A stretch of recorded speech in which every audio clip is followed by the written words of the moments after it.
The Bexar County Sheriff's Office is one of the oldest law enforcement agencies in the country, dating back to 1731. Just north of the border, with over 2 million residents, Bexar County is a major metropolitan area with major metropolitan issues. Join us as we hear about real crimes from the heroes who investigate them and bring justice to crime victims. This is the Bexar County Sheriff's Office True Crimes Podcast.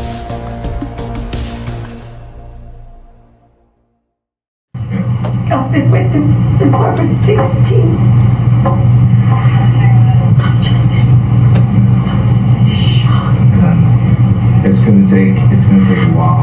I know it's something that It wasn't. I was fine. It's gonna take a while for everything to go. I know it just happened. It's gonna take some time. Wow. Well, welcome back to the second episode of the Bexar County True Crimes Podcast. What you just heard was audio from the suspect in this case that we're talking about, Frances Hall. At that time in 2013, she was 50 years old, and she was the suspect. She had just been arrested for suspicion of murder of her husband, Bill Hall, also 50 years old at that time of his death. Both of them ran a pretty successful trucking company here in Bexar County in San Antonio. And let me just tell you, Bexar County, Bexar, for those of you watching from another part of the country or another part of the world, Bexar County. It's pronounced like the animal, but it's not spelt like that. But we are profiling this case that was a pretty high-profile case years and years ago, 2013 to be exact, almost to the date. October 10th of 2013 is when this occurred. With me is Yami Virgen, a well-known reporter here in the Bexar County, San Antonio area, really the South Texas region, and then Investigator Rubin Arevalos from the Bexar County Sheriff's Office, one of our top investigators down up there in homicide. But we're highlighting this case that happened, and man, it generated a bunch of attention. That audio that we just heard, Rubin, that was actually you in the room with her, right? That was me. Mm-hmm. Okay. So talk to me about hearing that again. I mean, You had a lot of, was there that much media attention, national media attention, when you were talking to her? Not at all. I mean, like I said, when we went to the scene, I don't know any background on these individuals. We learn as we go doing these type of investigations. So when Frances Hall came in there, I'm hoping that she explains her side of the story, because a suspect is brought into our facility or our interview room, and they're already under the assumption that they're going to be arrested, or we are going to arrest them. We have to read them Miranda warning just to indicate that they have the right to have lawyer, they have to right to remain silent. And in this case, I'm trying to explain to her, or trying to ask her, some basic information about her name, date of birth, and in doing so, she starts talking, and you hear in this audio clip that she starts talking that they were, they've been together for since she was 16 years old, and it sounded like she wanted to say some more, but she stopped in mid sentence, and when I started the interview or followed up on the interview questions, she requested for a lawyer at that point. Okay, so I'm going to ask what everybody out there wants to ask. How in the heck did she find out that her husband was cheating? Yeah, we learned later down the road by talking with family and friends, and even talking with Bonnie, that there was a time that Bill and Bonnie were together, and apparently it was over a 3-year period. That Bonnie and Bill were either going on dates or going on trips with each other. And it seems like most of the family and friends kind of knew about their relationship, but there was nothing kind of like, thrown out there to Frances. But around 1 month prior to this incident occurring, one of the family friends had talked to Bill and Frances, and there was some indication that they found out about Bonnie. And the information that was put out there is that Bill was kind of having some problems with Bonnie, that Bonnie was going to go and it was kind of threatening Bill that, hey, if you don't tell Frances about our relationship, I'm going to come forward and tell Frances about us and send her, all sorts of pictures, to Frances. So there was something going on at that point. So It was getting messy before that. So Yeah, Bill was trying to work things out with both parties. So he was trying to work things out with Bonnie. He was trying to work things out with Francis. He ended up having to tell Francis at one point that that they were, that he had been seeing Bonnie for whatever time frame. Of course, that upset Francis, and she there were some reports that she went off on him and assaulted him and beat him up. And this is prior to the incident. And, Not reported to us, though? Not reported to us. No. This was learned later. There was. Does that change things when you have a previous incident where the person assaulted the other person and then they killed the person? Right. Does that come into play? Yeah, I mean, when we looked at as far as what is the defendant, what is the suspect's intent at that point? Like, what are they wanting to do to this person, knowing that the fact that there was some turmoil, there was some problems happening with their relationship, angry, and to the point where you've assaulted him, physically, and then now it results in, excuse me, to another incident that resulted in a death of the individual. So it's like, how you have like a criminal that commits burglary and then he moves up to robbery and then he moves up to murder. So it's almost like a transition into effect. But in this case, she showed a history of assaulting him prior to the actual, the ultimate cause was the death of her, was the death of Bill. Okay, so is there a difference? Because I've covered some crazy cases. Absolutely. I was up in Milwaukee for a while, and we had a woman that was poisoned slowly by her husband with antifreeze. So that was something that he had planned out. Right. So what's the difference between something planned out and I guess you guys call this a crime of passion? Well, I mean, it's a possibility, right? There's a running half joke at my house. My wife, because I'm worse than a kid sometimes. She hands me my vitamins every night and says, "Here, take your vitamins." And I always kind of say, "Is this really vitamins you're giving me? Gosh. Or is it, it turns out it is, right? She just wants me to be healthy." But it's, you hear about cases like that where people are slowly poisoned over the course of time, and it's a long, drawn out, crime that a lot of effort goes into it. And then sometimes you have cases of what we call sudden passion that just kind of emotions erupt. Right, it's not passion as in a sexual passion. It's a sudden onset of emotions. It erupts, and then something just happens right then and there. You snap. Absolutely, you snap, and then maybe in some instances people might regret it.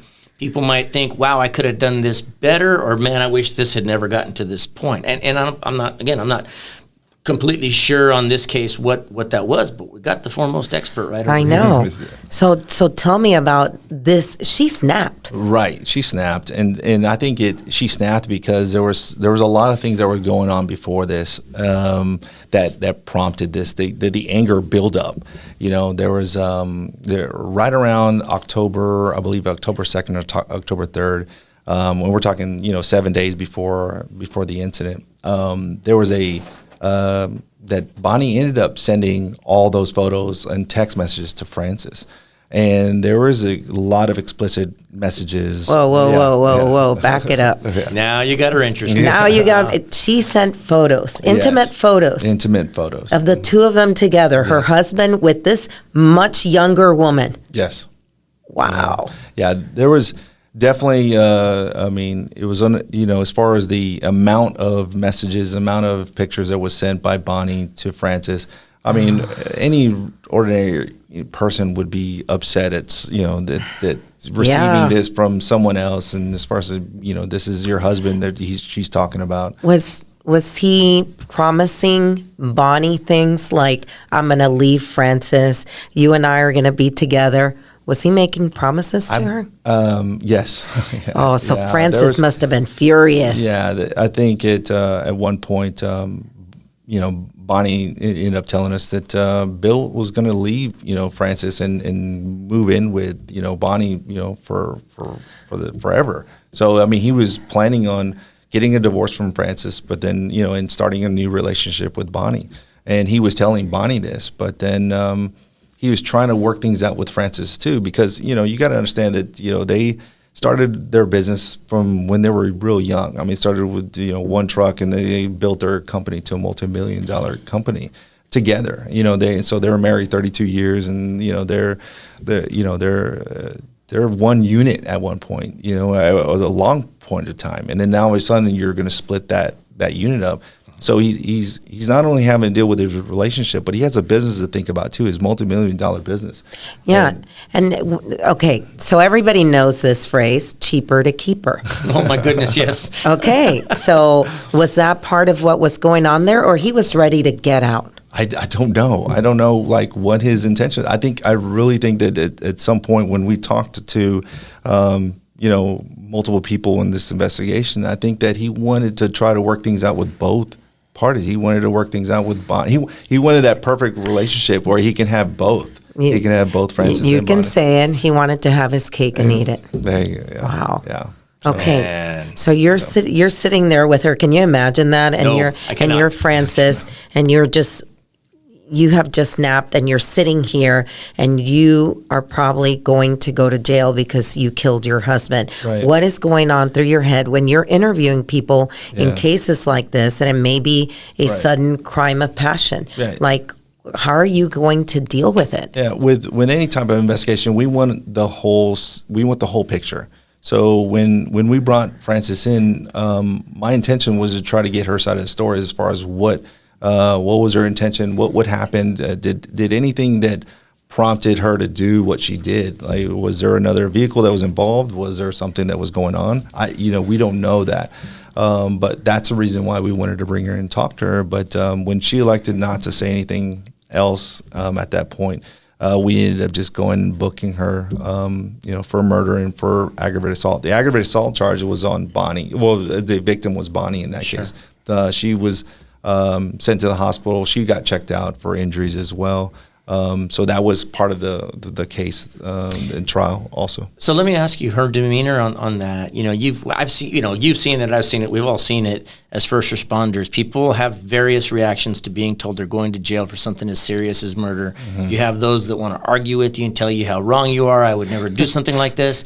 And then on the other end of the spectrum, you got what we call the felony slump, right, where the shoulders sink and they're just accepted their fate. All right, I'm going to jail. Ultimately, I'm probably going to go to prison. What was her attitude like? I think when I left the room, she was crying. She was visually upset.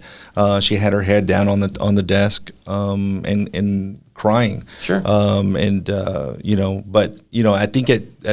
think during that period of time, she really believed that this was an accident, or she didn't believe she even hit Bill. She was kind of like not even thinking that there was a possibility that she even hit him. Blacked out to the whole thing? I don't know. I don't know whether or not it was that type of thing, or whether or not she really truly believed that during the time when she's driving, and you got to imagine and I don't know if we're going to pull up some of those pictures of the vehicle, but there was the back windshield on the passenger side is totally busted out. And driving 90-something miles an hour on the highway, you're going to hear all that wind noise that's coming in. So if you don't know that you actually hit a motorcycle, you're going to hear driving, the wind going in. The back window on the suspect vehicle was broken. Was that him being ejected from the bike and hitting her? So what we believe is that when she sideswiped Bill Hall and he's driving his motorcycle, we believe the handlebar of the motorcycle went into the windshield, and then he tumbled after that. Wow, in the window. So there was definitely enough damage that it wasn't like it was a push. Sure. It was a There's an good impact to do that. So to say that I didn't know that I hit him, or to me it just doesn't make sense. Unless, like you said, when we go back to when we talk about sudden passion as far as having tunnel vision and being where you're blacked out, Sure. that could you possibly just tune everything out, and it's a possibility. And certainly not to make excuses for her, because this is not. I mean, we'll talk about this, I guess, later or in future episodes. But this was not her last scrape with the law. We'll leave it at that for now. But at this point, right, I don't know that there was any criminal history.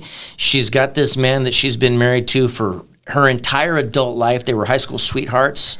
Been married for 32 years at this point, or been together for 32 years at this point. Successful business. All of that has come to a screeching halt. And so now the man she has loved is dead. She's being accused of it at this point, and she knows what she did at that point. Her business is coming to an end. Life is taking some severe turns, and maybe, and this is what I'm getting to, is this is why she's blank to some of this, is that's a lot to take in all at one time. I don't know, maybe there's some of that going along. Yeah, definitely. But not to minimize her conduct, because it's reprehensible for sure. What do you remember the most out of the investigation? Because this to me seems like a slam dunk, right? You would think that you have the person who did it. And the evidence shows that she did it. Now we have no. As far as in the law enforcement agency part of it, we don't have any, I would say, input when it goes to court and say, hey, we're going to tell the prosecutors this is the way we want to do things, or the prosecutors have their side of their side is how they're going to present the case and how they're going to present evidence. So what our job is of course gather as much evidence and much facts as we can, present it to the DA's office, and let them do their job as far as presenting it to the jury. And we leave it in their hands, at that point. Okay, so you leave this case in their hands, and what did you think was going to happen? Yeah, and of course, we're always handling other murder cases during this time frame. So we're talking, this incident happened in 2013. I don't think we went to trial until 2016. So we got 3 years later until we're going to trial. So during that time frame, we're handling other investigations, we're having other cases, and then we collect as much information as possible during this case. So, we're just waiting for that trial to start, and whether or not she's going to take a plea deal or whether or not she's going to go to court and fight it. We don't know what her strategy is. And all defense attorneys will have their side as far as what they're going to play. And it's always like, was it a shoddy investigation? Was it, did someone else do it? That type of defense. And in this case, we kind of we knew who did it. There's no evidence no question to say that she wasn't there and she actually did it. The problem is that, what was her intent at that point? What was her intent to, strike him, to say, well, I just hit him off the side of the road and just to injure him. How would you think that, driving at 90, 100 miles an hour and you hit a motorcycle, and plus Bill Hall was not wearing his helmet. And so what do you think is going to happen? There's a possibility that, thinking that just running him off the side of the road, could that possibly cause death? Yeah, of course. A reasonable person might think that, but maybe in some sort of way, if someone else thinks that, if I just run him off the side of the road, then maybe it'll just cause some injuries, but not cause his death. I didn't in the interview. I didn't think as she's saying, I didn't think that was going to happen. Did she think that she caused it, but didn't think he was going to die from it? Maybe just cause some scrapes and bruises or whatnot. But even before that, like I said, what is her intention? And when she assaulted him the day before. When he was planning on leaving, she kicked him out of the house, and she assaulted him to the point where at one point she had to stop hitting him because she told this to one of the family friends, and that she stopped hitting him because he was having difficulty breathing. It got to that point. She thought that she was, he was getting to that point where she was really injuring him. And he didn't report it to us. He didn't report it to any official. He just kind of went on, but he took his lumps and bruises and he moved on. Wow. And so he was trying to move his motorcycle to another location so she already caused damage to that motorcycle already. So she was upset at him. Nothing worse than a woman scorned, right? Yes. Yes, we know what to find. Well, a man or a woman, I mean, for that matter, it's a crime of passion. Yeah. She will find whatever he loves the most. Right. Wow. Yeah. So can you paint a picture of the difference? Because you're telling me that she's hitting him. Mm-hmm. I mean, was she bigger than him? Was she heavier than him? How tall was he? As far as the demographics or the height and weight of both individuals, I don't know exactly, matching them up, but it was enough to cause him to be where he, obviously I don't think, any man's not going to, be like, well, I'm going to hit a woman, especially, and there was no indication that Bill Hall ever assaulted, Frances during their relationship or anything like that. But there was, obviously he's reporting, being assaulted by her enough to the point where he's, huffing and puffing, and he's having difficulty breathing. Wow, yeah. And he's limping, that type of stuff. So, but like if we would have had, let's say he did report that, and we had a document that has a case number, it has an assault, and it says Francis Hall is a suspect in the assault case. Now we have a prior history with this. Then that can be brought up in court later that it was an official case on it. But So what was the charge? I mean, is this where you guys charged her with crime of passion, or what was the charge? So the charge was murder on Bill Hall, and the other charge was aggravated assault with a deadly weapon. And the deadly weapon in this case is the vehicle. So the Escalade that she's driving is the deadly weapon in this case. But who's the victim on the ag assault? So the victim on the ag assault is Bonnie Contreras. Yes. Okay. So she got charged with two crimes, two victims, one suspect. Yes, exactly. Okay. Did you get to talk to Bonnie? Yes, I did. Tell me about that. She was no, I won't say upset. She was mourning the fact that Bill was deceased, and she was trying to bring light to the picture of what all was going on, and she was really upfront in cooperating with us to the fullest. And she was not hesitant on giving us her phone and letting us look through the messages that she had sent Francis. So she wasn't hiding anything. I mean, she was just kind of out there like, hey, I want everybody to know the whole story and to know what was going on with them. And so she didn't really have any ill, towards anybody. It was almost like she wanted to bring the story out. Do you think that, and maybe you don't know the answer to this, but if you're speculating, do you think there was true feelings there between Bonnie and Bill, or was she attracted to the business? Was she attracted to the money? What was it? No, I think so. I think that just reading the messages and talking to Bonnie, I think she truly did love him. There was definitely some. She wanted a relationship with him. I think at one point, she wanted to have children with him. Wow. And there was talks about that during the relationship that was going to be something later down the road. And Frances saw that in the text? I don't know if she saw those text messages or nothing, but yeah, there was definitely some talks about it. But I mean, obviously, I think that at one point there was Francis and Bonnie were going back and forth and texting each other. But Francis was getting her punches in as far as on the text message itself. So it wasn't like all Bonnie. It was Francis was going back and telling her things as well. Wow. And I know for the next episode, we want to know exactly where is Frances Hall now and what happened to her, and this defense of, the sudden, I mean, why? It's just crazy to me, but I understand it. Right. I mean, there is a show called Snapped. Yeah. Where people just literally snap. I can't even imagine seeing all the stuff and the text and, he's going to have a new life. And I've been with you since I was 16 and now I'm this age. Right. And you're trading me in for a 30-year-old? Right. Wow. Yep. Not even like you're talking to a guy that's about now. I'm about the same age, a little older than Bill Hall was at that time. But I can tell you right now, I can't even imagine putting my wife in a situation where she'd even be close to snapping. Because it's an ugly situation no matter how you look at it. So certainly not to make light of this serious case, but to highlight the work of our investigators. And as I mentioned, Arevalos is one of our top investigators out there. I do want to hear more about this case. I want to hear more about the court case. We haven't even gotten into that yet. I do want to hear some of the legal terms that we've talked about. But I guess that pretty much wraps up this episode. And I guess we'll come back on the third episode and talk a little bit more about this. You're listening. You're watching the Bexar County True Crimes podcast. Again, Bexar, Bexar, Bexar County True Crimes podcast. I'm Sheriff Javier Salazar. Yami Virgen. Investigator Rubin Arevalos. We'll close for now. We'll see you in. We'll talk to you again in episode 3. No such thing as a perfect crime, guys.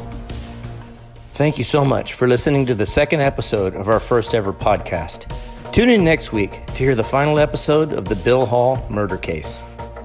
We'll be featuring cold cases during the airing of our podcast to hopefully draw in tips on these unsolved murders that have gone cold.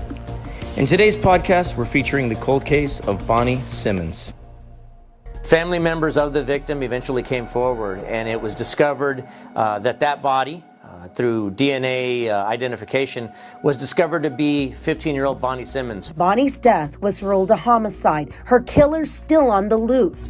Now, what we do know about Bonnie is that even in her short life, she may have associated with known gang members and unfortunately had kind of a rough home life.